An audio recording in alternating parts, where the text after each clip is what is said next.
La economía ilegal que han desarrollado en la zona les permite tener a la población dependiente del tráfico de drogas, ¿no? Porque mientras haya demanda de otros países por la droga que se produce en el BRAE, siempre va a haber el ingreso de estas aeronaves. Buenos días, mi nombre es Sofía Miranda, vocera de Fundación Libertad, y en esta oportunidad tenemos como invitado al contraalmirante en situación militar de retiro, Eduard López Cazorla, con quien hablaremos sobre las operaciones y las acciones militares en el BRAEN a raíz de los enfrentamientos suscitados en los últimos días entre las Fuerzas Armadas y el grupo narcoterrorista. Muy bien, Buenos días, almirante. Buenos días, Sofía. Muchas gracias por la entrevista. Lo mismo Fundación Libertad por esta oportunidad que me dan para poder hablar un poco de las operaciones y acciones militares que realizan la Fuerza Armada, en este caso en el área de responsabilidad del Comando Especial del Valle de los Ríos Apurímac y Mantaro. Almirante, buenos días, gracias. ¿Podría darnos una breve presentación? Sí, cómo no. Bueno, como me indicaste, soy el contraalmirante Eduard López Cazorla, estoy en la situación militar de retiro. Me he desempeñado como comandante del Comando Operacional Ucayali el año 2021, es un elemento de maniobra del Comando Conjunto de la Fuerza Armada, casualmente colindante con el BRA. He ejercido algunos cargos también en la Marina, en la oficina de BRA, que era una oficina de apoyo logístico, administrativo a nuestras fuerzas en el BRA. Y el año pasado, como jefe de la primera división del Estado Mayor Conjunto, también me ha permitido participar en el planeamiento, preparación, conducción y coordinación de algunas operaciones y acciones militares. Y bueno, actualmente sigo un doctorado en políticas públicas y gestión del Estado en el Centro de Altos Estudios Nacionales, y tengo algunos posgrados como en política marítima, en planeamiento estratégico y toma de decisiones, y una segunda especialidad en infantería marina que me ha permitido también participar en la lucha contra el terrorismo. Por supuesto. Contraalmirante, ¿cuál es la situación que se vive actualmente en el BRAEN? Porque la noción que tenemos quienes no hemos estado en el sitio y quienes no somos militares, no ejercemos esa profesión, es que bueno, el BRAEN es una zona agreste que está tomada por narcoterroristas, que es una zona con muchas brechas sociales, carencia pues en servicios de salud, seguridad, que es una situación, la situación de los distritos, de los pobladores es muy pobre. ¿Cuál es la situación actual en el BRAEN según su perspectiva? Sí, mira, la situación en general, tenemos que partir por describir el escenario geográfico. Es un gran territorio compuesto por parte de los departamentos de Cusco, de Apurímac, de Ayacucho y de Junín, ¿no? Principalmente los patios traseros de estas regiones. Efectivamente son lugares agrestes donde la geografía favorece el accionar tanto de los terroristas como de los traficantes de drogas, y asimismo donde no ha habido presencia del Estado, ¿no? Durante muchos años hasta la actualidad.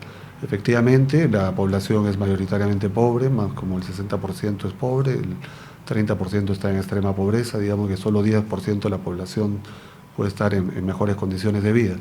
Y una zona en la cual sí, paulatinamente el Estado, si se ha hecho presente, ha sido como por medio de la Fuerza Armada, de la Policía, donde se ha consolidado la presencia militar de manera general. Se han establecido bases de control fluvial, bases de control territorial, donde se han empezado a planificar y ejecutar operaciones y acciones militares con resultados positivos también, pero donde definitivamente falta todavía la participación del Estado en los sectores que puedan posibilitar el desarrollo económico y social de la región. En líneas generales ese sería el escenario, y solamente para precisar que con la presencia tanto de elementos terroristas del militarizado Partido Comunista del Perú, ¿no? Marxista, leninista, maoísta, la facción de la línea liquidacionista de izquierda, de Sendero, y también traficantes de drogas, ¿no? Que se hacen presente y configuran de alguna forma este escenario, ¿no? Almirante, entonces, en efecto, en el BRAEN sí se ejerce un monopolio del uso de la fuerza por parte del Estado. Sí, efectivamente, ¿no? Como bien dices, el monopolio legítimo y legal de la violencia lo tiene tanto las Fuerzas Armadas como la Policía Nacional del Perú. La presencia de estas instituciones se ha ido consolidando. Recordemos que como antecedentes, desde el año 92 fue que Abimael Guzmán fue capturado, casualmente un día como mañana, que se va a celebrar 31 años de la Operación Victoria. Desde ese momento hubo una decisión, ¿no? Una división en Sendero Luminoso, la línea oportunista de derecha y la línea liquidacionista de izquierda. Inicialmente Feliciano fue quien estuvo presente en el BRAE, aprovechando este escenario geográfico que le permitió ocultarse a él junto con los remanentes de esta organización, ¿no? Y después que fue capturado surge el camarada José, ¿no?, como líder de esta organización. Pero al mismo tiempo, desde que el 2003 se da a conocer o se conoce del secuestro de los trabajadores de la mina Techín, ¿no?, es cuando el Estado toma mayor atención y empieza a preocuparse nuevamente por esta zona, ¿no? Pero efectivamente, sí hay presencia y sí la Fuerza Armada ejerce el monopolio de la violencia y en el combate contra las amenazas, ¿no?, principalmente terrorismo y tráfico de drogas. Por supuesto. Almirante, la presencia del militarizado Partido Comunista Peruano Sendero Luminoso, este remanente de los Quispe Palomino, ¿cuándo es que se alían con los narcotraficantes? Bueno, recordemos que ellos, desde que se divide Sendero Luminoso el año 92, ¿no?, queda un escenario en el Guayaga a cargo de Artemio y el escenario del BRAE a cargo de Feliciano. Desde el momento que ellos han estado en el BRAE, incluso mucho antes, prácticamente desde los años 90, ¿no?, ellos siempre como tienen una justificación ideológica, ¿no?, de cobrar cupos no solo a los traficantes de drogas, también a los traficantes de otras especies, traficantes de madera, a la minería ilegal, eventualmente algunos cupos o extorsiones a los empresarios. Pero su fuente principal de financiamiento proviene de esta alianza con los traficantes de drogas, ¿no? Ahora, recordemos que son fenómenos distintos, ¿no? Una cosa es, como lo dijiste, el militarizado Partido Comunista del Perú, ¿no?, que emplea el terrorismo como medio de hacer política, por más que sus planteamientos son trastocados, ¿no? Pero, y otra cosa es el tráfico ilícito de drogas, ¿no? Pero es una alianza, sí, justificada ideológicamente. Y te podría decir que esto data desde mucho tiempo, ¿no?, incluso prácticamente desde que empezó la lucha armada por parte de los terroristas, y se pudo evidenciar sobre todo en los años 90, inicios del 90, tanto en el Frente Ucayali, que involucra a la región Ucayali y la provincia de Ucayali de Loreto, como en esta zona del BRAE, ¿no? Es decir, tendría más de 4 décadas operando esta alianza, por así decirlo.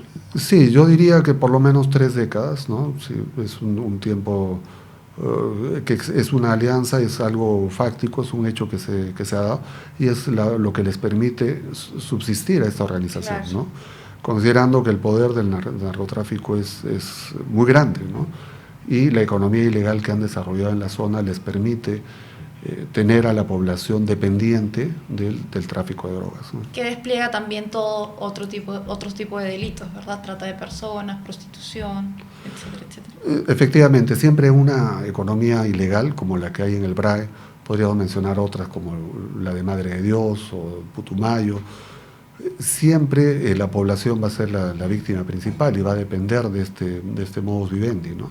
Entonces, involucra otras actividades ilícitas, ¿sí?, principalmente el tráfico ilícito de drogas en el BRAE, pero también otras, ¿no?, la tala ilegal de madera, la minería ilegal, podría también acarrear, como es el caso de Madre de Dios, prostitución, incluso infantil, ¿no?, y otra trata de personas y otro tipo de actividades ilícitas conexas, ¿no? Claro. Almirante, ¿cuáles son las estrategias y acciones militares que se despliegan actualmente en la lucha contra el terrorismo, contra el narcotráfico? Muy bien, el Comando Conjunto de la Fuerza Armada tiene directivas de planeamiento estratégico precisamente para hacer frente a todas las actividades ilícitas que incluyan el terrorismo, incluyan el tráfico ilícito de drogas, el tráfico ilegal de madera, también la minería ilegal y entre otras. En este caso hay una directiva específica que se actualiza cada cierto tiempo para hacer frente a todas estas actividades ilícitas, todas estas amenazas en el BRAE. Pero no es lo único, hay un decalaje porque los elementos de maniobra, en este caso el Comando Especial del BRAE, hace su planeamiento a su nivel, en este caso a nivel operacional, se plantea algunos objetivos que va consolidando con el tiempo y a su vez sus elementos de maniobra. Allá tenemos la presencia de la Segunda Brigada de Infantería, la 31ª Brigada de Infantería, la 33ª, también el agrupamiento de Ingeniería y un destacamento de apoyo administrativo, que son las organizaciones de más alto nivel de todo el dispositivo que está en el BRAE. Entonces, si hay un planeamiento estratégico, hay una preparación de las fuerzas, hay coordinación, hay conducción, en el aspecto militar y también conjugado con la policía y con la fiscalía, ¿no? Como lo vimos en la Operación Patriota. Lo que faltaría es involucrar algunos otros actores del Estado de mayor forma y de repente hacer unos ajustes, como por ejemplo el tema de la interdicción aérea de las avionetas que eventualmente ingresan a este escenario y a otros, ¿no? Como es el Frente Ucayali o el área responsabilidad del Comando Operacional Ucayali, Pichis Palcazo, entre otros, ¿no? Dentro del accionar militar, en todo caso, fuera de esa propuesta que usted nos manifiesta, ¿habría otra estrategia que se podría mejorar, tal vez? No, la estrategia está planteada, ¿no? Tanto por el comando conjunto a su nivel, las líneas de estrategia están dadas, ¿no? A veces solemos escuchar que cuando pasan algunas acciones o en el plano táctico, como es un enfrentamiento, podemos cuestionar si la estrategia está bien o está no. Lamentablemente ha habido bajas producto de un enfrentamiento. Eso es cuando hay la Fuerza Armada está haciendo operaciones contra delincuentes que están organizados y están armados. Es posible que pasen estos hechos, ¿no? Pero si un ajuste se podría hacer, yo podría plantear sobre todo el tema político de avanzar en el tema de la interdicción aérea, ¿no? Eso yo creo que va a ayudar bastante a las Fuerzas Armadas, porque mientras haya demanda de otros países por la droga que se produce en el BRAE, siempre va a haber el ingreso de estas aeronaves y que si no tenemos el marco legal o el marco internacional para poder interceptarlas e impedir que sigan ingresando, van a seguir sacando drogas y va a seguir produciendo, ¿no? Es un círculo vicioso. Entonces ya ha habido algunos avances que el Premier anunció que estuvo en diálogos con Estados Unidos, porque el hecho es que hay un veto, ¿no? Por parte del gobierno de Estados Unidos para no interdecir en las aeronaves ilícitas. Pero ya ha habido ciertos avances al respecto, esperemos que vaya mejorando, ¿no? Eso, si hay un ajuste que se podría hacer conjugado con la estrategia y las operaciones militares, yo considero que sería ese, ¿no? Almirante, estamos en una era tecnológica. En la lucha contra el terrorismo y el narcotráfico, los elementos que tenemos, militares que tenemos en el BRAIN, ¿cuentan con suficientes recursos tecnológicos? Tienen recursos tecnológicos, algunos que se adquieren también con cargo al programa presupuestal 032, lucha contra el terrorismo, que lo maneja la policía. Podría ampliarse los recursos, por ejemplo, optimizar los recursos de inteligencia humana o la capacidad de procesamiento de imágenes en tiempo real, ¿no? Eso sí es algo que podría mejorarse y también con ayuda internacional, ¿no? Con los convenios que tiene el Estado peruano con otros gobiernos, ¿no? Y otras Fuerzas Armadas. En ese sentido podría haber una mejora. Podría ayudar, tal vez. Sí, también. Sí. La tecnología es un factor fundamental, ¿no? Que puede ayudar. Más aún en ese escenario geográfico que favorece el ocultamiento de las fuerzas, ¿no? de la organización terrorista Sendero Luminoso. Por supuesto. Almirante, en su opinión, ¿cuál es el mayor obstáculo que se tiene en la lucha contra los narcoterroristas? Muy bien, mira, te lo puedo resumir de la siguiente forma, ¿no? Todo parte de la economía ilegal que se ha generado. Entonces, vemos que la población que es pobre, extremadamente pobre, depende de la actividad que genera el tráfico ilícito de drogas. Por eso ellos se ven obligados a sembrar hoja de coca. Y es más, viene el traficante de drogas y le compra por adelantado la cosecha. Entonces, el poblador pobre, humilde, tiene la oportunidad de recibir un dinero a cambio de sembrar y después cosechar hoja de coca que se va a utilizar en la elaboración. Entonces, en la elaboración de drogas. Lo que tenemos que hacer como Estado es competir contra esa actividad ilícita, que es muy difícil, no es fácil, toma tiempo, involucra planeamiento. Entonces, lo que hay que hacer es reemplazar esa economía ilegal por una economía legal. ¿Y cómo se hace eso? Un avance es la Comisión Multisectorial Permanente que se ha conformado en enero de este año con un dispositivo legal que involucra al Ministerio de Agricultura, al Ministerio de Transportes y otros sectores que van a tratar de acompañar, digamos, el trabajo de seguridad, de defensa que se hace en el BRAE con un tema de desarrollo económico y social, que eso es fundamental. Entonces yo considero que eso es lo más difícil, el mayor desafío, y es algo que se tiene que hacer, no solamente combatir a estas fuerzas de Sendero Luminoso, ¿no? Y de los traficantes de drogas en el aspecto policial, en el aspecto militar, sino ya debemos acompañar con medidas de desarrollo, ¿no? Claro, tiene que ir en todo caso estas medidas políticas y sociales, tienen que ir a la par con las acciones militares que se despliegan en el BRAE. Sí, eso es lo que considero necesario, y también hay incluso los protagonistas de la lucha contra terrorismo actualmente en el BRAE, como el general de división Miguel González Bojor, que lo plantea así, ¿no? Incluso con algunos trabajos académicos que ha efectuado con sus oficiales y que han sido difundidos en el Centro de Estudios Estratégicos del Ejército, ¿no? Ellos han hecho un estudio prospectivo con método, donde se han planteado algunos escenarios, ¿no? En los cuales, si no hay una intervención por parte del Estado articulada, coordinada con los gobiernos regionales y los gobiernos locales, y se procura invertir en vías de comunicación que permita al agricultor sacar sus productos, ¿no? Unos productos alternativos, si no hay colegios, si no hay postas médicas, y si no hay un desarrollo social, si no mejora la educación de las personas, este escenario va a continuar. Y se podría hacer algunas cosas adicionales, como por ejemplo, cooperación internacional en esta zona, inversión privada, ¿cómo no? También te podría comentar algunas iniciativas de la empresa privada en la zona del BRAE, que sí, puede... Sí, mira, tuve la oportunidad el año pasado de conocer a un empresario, el señor Juan Manuel de Cárdenas, ¿no? Que él tiene un proyecto para poder implementar una central hidroeléctrica en la zona de Santa María y poder lograr brindar energía eléctrica a todo el BRAE y también a otros sectores del país. Entonces, iniciativas como esta se puede apoyar porque esta inversión traería puestos de trabajo, podría generar obras por impuestos, ¿no? En colegios, hospitales, losas deportivas, y ese tipo de iniciativas creo que se deben apoyar, ¿no? Reducir las brechas sociales, ¿no? Así es, efectivamente, eso es un tema fundamental que en todo caso debe acompañar a una estrategia integral, ¿no? Que se sume a la estrategia militar, policial, de combate al enemigo o a los elementos de sendero luminoso en el BRAE, pero es indispensable hacerlo, ¿no? Y sobre todo decisión política. Sí, así es. La decisión política es fundamental.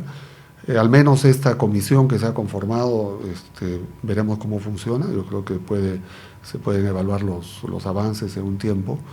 Tiene que haber decisión política, no solamente hay que trabajar en el tema militar o de seguridad en este caso, ¿no? Hay que tomar medidas políticas, hay que tomar medidas económicas y también en el campo social.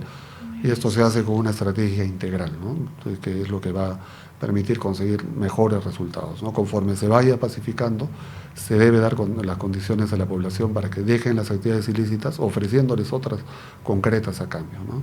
Por supuesto, ¿no? Porque la situación en la que están es pues el caldo de cultivo ideal con el que estos grupos terroristas y esos narcotraficantes inoculan con éxito sus ideas y su accionar, ¿verdad? Convirtiéndoles de alguna u otra forma en cómplices, aunque estos no lo quieran así. Sí, eso es un hecho. Definitivamente son dos fenómenos, ¿no? Uno es el tema de la organización terrorista, en este caso el militarizado Partido Comunista del Perú, que emplea métodos terroristas para sus fines, por más absurdos que nos parezcan, pero es un elemento que tiene su ideología propia. Y tienen una alianza que los justifica ideológicamente con el tráfico de drogas. Pero si no, como bien dices, la situación podría continuar, podría digamos, agravarse incluso.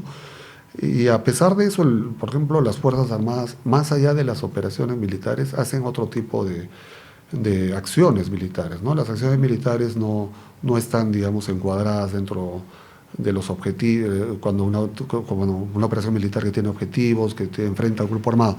Acciones militares como, por ejemplo, las campañas cívicas multisectoriales que se hacen en el BRAE. Entonces, esto es una propuesta del Comando Conjunto que involucra a varios actores estatales y también sectores privados. Involucra al MINSA, a Salud, a CONADIS, Consejo Nacional de la Persona con Discapacidad, incluso algunos empresarios, Defensoría del Pueblo. Entonces se planifica una acción cívica. Por ejemplo, hace poco el Comando Conjunto está en Pichanaki, ¿no? Sí. Ha llevado como 30 especialistas médicos, medicinas, entonces despliega todo con un grupo humano, ¿no? Que es multiinstitucional y puede brindar atención a la gente que más lo necesita, que nunca ha recibido, por ejemplo, el tratamiento médico especializado, ¿no? Entonces les provee atención médica con médicos de la Fuerza Armada, especialistas todos, del MINSA, de Salud, ¿no? Y entonces el ciudadano puede recibir la atención médica que necesita, recibe medicinas, gente que nunca ha recibido ese tipo de atención, o incluso discapacitados, ¿no? Que son evaluados y al mismo tiempo pueden recoger su carnet con discapacidad, y esto de personas con discapacidad. Entonces, ese tipo de acciones son importantes, son esfuerzos que hace la Fuerza Armada, pero esos todavía son paliativos, ¿no? Claro. Hay que resolver los problemas de fondo, ¿no? Pero qué bueno que lo comenta, almirante, porque hay una percepción de que en los últimos años se ha criminalizado mucho a los miembros de las Fuerzas Armadas, cuando en realidad son héroes en la pacificación nacional. Se ha cambiado un poco el sentido de la historia muchas veces. Bueno, definitivamente eso es lamentable, también es un tema que nos ha faltado de repente contestar y combatir en el aspecto ideológico, ¿no? Desde el momento que se produce la captura de Abimael Guzmán, ¿no? Ellos, la línea oportunista de derecha, como ellos mismos se dividieron o se denominaron, ha seguido trabajando, ¿no? Con organismos de fachada como el Movadef y otros, vendiendo su discurso, vendiendo su propia historia, tanto a nuestros niños, a nuestros jóvenes y fuera del país, ¿no? Entonces eso también es importante, poder contestar esa historia mal contada, ¿no? Exacto. ¿No? Para poder revertir la situación. Entonces, como puedes ver en el BRAE, la Fuerza Armada no solamente efectúa una labor represiva, ¿no? Los avances son importantes, se ha logrado consolidar la presencia de la Fuerza Armada, tienen objetivos claros que custodiar, ejercer el control territorial, el control fluvial, aéreo. Hay algunos activos críticos nacionales que cuidan, como son la infraestructura vial, el eje energético, controlan el terreno y las Fuerzas Armadas están integradas, ¿no? Tienen un componente aéreo, tienen un componente de fuerzas especiales, donde hay presencia de personal militar de las tres instituciones.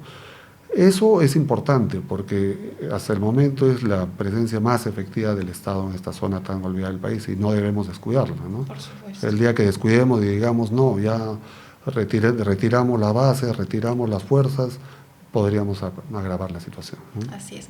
Almirante, perdóneme la indiscreción, en su trabajo en el BRAEM, ¿hay algún episodio que lo haya marcado? No, mira, como oficial joven, donde he podido planificar y ejecutar operaciones contra el terrorismo, ha sido sobre todo en el Frente Ucayali, ¿no? Es mi experiencia de oficial joven, de alférez de fragata, teniente segundo, que he podido estar al mando de patrullas de combate y hacer frente al enemigo terrorismo. Entonces, la situación de poder patrullar por la selva, ¿no? Agreste, de poder conocer la realidad de nuestros compatriotas que viven en comunidades alejadas, donde muchos tienen como referencia histórica la llegada de la patrulla de la Fuerza Armada, o en este caso de la Marina, antes y después, ¿no? Y también al mismo tiempo conocer un poco más el país, conocer más a nuestros compatriotas, compartir con ellos, ¿no? Esta experiencia yo creo que sí, definitivamente me marcó, ¿no? Como en mi carrera. Como militar y como peruano. Como militar, como peruano, ¿no? Como persona, ¿no? Que ha sido realmente muy enriquecedora y me ha permitido después poder ejercer otros cargos en mi carrera. Por ejemplo, en el caso de Ucayali, que fui oficial joven, primero estuve como subjefe de base, jefe de patrulla, después regresé ya de teniente primero como jefe de base contraterrorista y después pude llegar como jefe de Estado Mayor, tanto de la Cuarta Zona Naval como en ese tiempo el Comando Especial Ucayali, y el 2021 como comandante de la Cuarta Zona Naval y comandante del Comando Operacional Ucayali, ¿no? Entonces uno tiene una línea de carrera donde va nutriéndose de su propia experiencia, ¿no? Y también del conocimiento que va adquiriendo a lo largo de los años.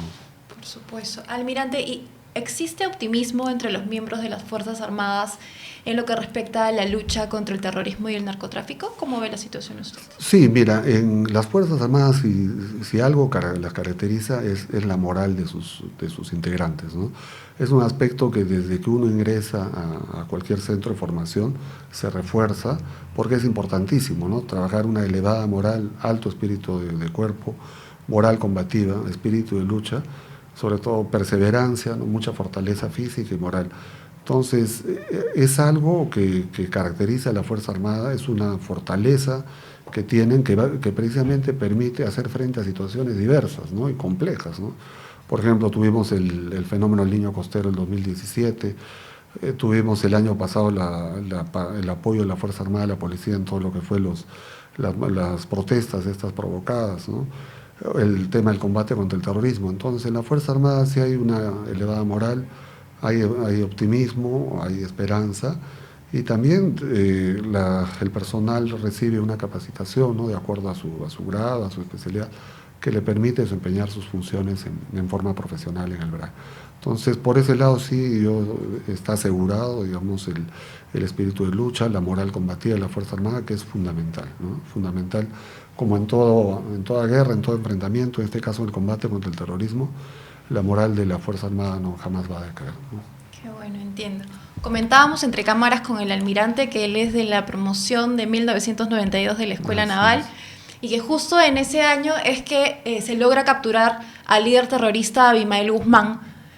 ¿Hay algo que quisiera decirle a la juventud de ahora respecto a eso? Sí, casualmente, como comentábamos, ¿no? El día de mañana se celebran 31 años de esta Operación Victoria que marcó un hito histórico en el país, ¿no? Recordemos que el terrorismo inició su lucha armada en Ayacucho, ¿no? Con la quema de ánforas en Chuchi, desarrolló toda una estrategia maoísta, ¿no? De guerra declaró la guerra al Estado peruano y a la población, pero debido a un paciente trabajo de inteligencia, ¿no? Y ejecutado brillantemente por los miembros de este grupo especial de inteligencia, se logró consolidar la captura, ¿no? de este cabecilla terrorista. Entonces, como mensaje a la población, simplemente invitarlos a que conozcan nuestra historia, tengan presente siempre que las propuestas trasnochadas, ideologizadas, radicalizadas, como las que presentó Sendero Luminoso, tanto por parte de Abimael Guzmán como del Comité Central y de todos los que lo siguieron, como Feliciano, Artemio y ahora José, no hizo nada bueno al país, solamente trajo muerte, trajo destrucción. Y les diría que no se dejen engañar fácilmente, ¿no? Que aprendan un poco más, se interesen un poco más, sepan el trabajo que hace la Fuerza Armada, la policía, que siempre ha estado dispuesta a dar su vida por defendernos a todos nosotros. Y también tenemos muchas personas que en el proceso de pacificación han perdido la vida, ¿no? Alcaldes distritales, alcaldes provinciales, gente indefensa, ¿no? Que niños. Simplemente niños, ¿no? Ancianos, mujeres principalmente, simplemente que eran un objetivo, en este caso las fuerzas de Sendero o del MRTA, para cumplir sus planes, ¿no? Y no tenían ningún reparo en esparcir el terror por el país, ¿no? Entonces mañana se cumplen 31 años de este hito histórico, ¿no? Es importante siempre tener presente y no permitir que nos cuenten el otro lado de la historia, ¿no? Para que no vuelva a suceder. Sobre todo, ¿no? Eso es importante porque, como bien dice, un pueblo que olvida su historia está condenado a repetirla y no debemos permitir que eso pase, ¿no? Debemos mantenernos firmes en la lucha que estamos librando en el BRAE en este caso, y solamente esperemos que se pueda mejorar el tema de la interdicción aérea y sobre todo la participación de los otros sectores estatales que brinden oportunidades de desarrollo económico y desarrollo social en el BRAE. Es así. Almirante, ha sido un gusto tenerlo hoy con nosotros. Gracias por las enseñanzas.